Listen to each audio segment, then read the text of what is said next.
Paradise Lost by John Milton. Good fights evil on an epic scale.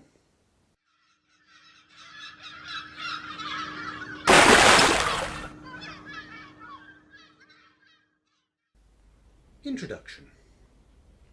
Paradise Lost by John Milton. Paradise Lost is generally considered to be the pinnacle of English epic poetry, but at the same time, its publication more or less heralded the end of this genre. After this point, classical seriousness rapidly gave way to contemporary comedy in popular literature. Some have even suggested that this book actually caused this fall. What author would be brave enough to try and outdo this masterful work from Milton? This said, it cannot be claimed that the book is a work of perfection. The original text is full of odd omissions and grammatical hiccups. Perhaps these were intended by Milton just like the imperfections in a Persian rug. Or perhaps they are simply the result of his blindness, which meant that he had to dictate it to others to write down for him. It is a bizarre thought that he never actually saw a single word of his own masterwork written down. No, this is quite clearly not about perfection. The name itself tells us this. What can be perfect once paradise has been lost? Nevertheless, many students of English literature have taken on the task of analysing this incredibly detailed and complex piece, which, just like the author himself, is about as full of contradiction as can be. Indeed, some people have dedicated a lifetime of study to perfecting their understanding and appreciation of it. Academics have filled whole books with analysis and discussion of the poem as a metaphor for Milton's own opinions on science, religion, politics and society. This is not why I chose it for the Wanderer channel.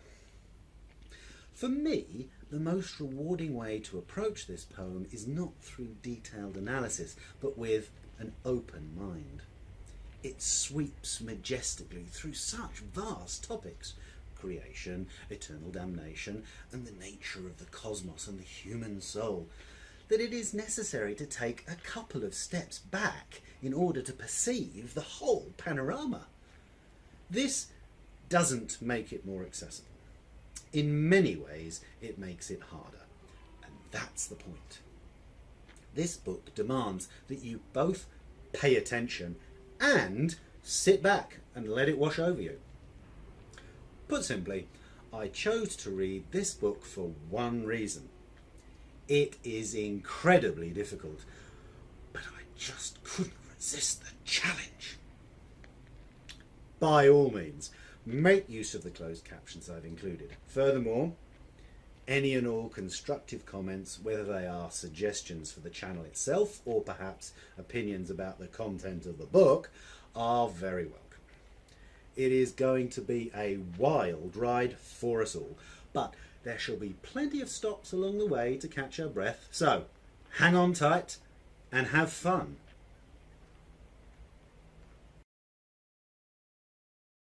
I hope you enjoyed this episode from Paradise Lost by John Milton. If you did, please give it a thumbs up and share it with your friends either directly or on social media as you prefer. Better still, subscribe to this channel so that you A, never miss a new episode, and B, can watch multiple episodes back to back without interruption. However, if you actually found the background of most interest, please visit the Local channel to learn more about the location used for this episode. Alternatively, you may want to check out some of our other channels which feature other book genres. Obviously, whether you really loved it, aren't quite sure, or honestly found the whole thing a total turn-off, then please write a comment so that we know what needs improvement next time. With all that said, We do look forward to seeing you back here for the next episode, so until next week, bye bye.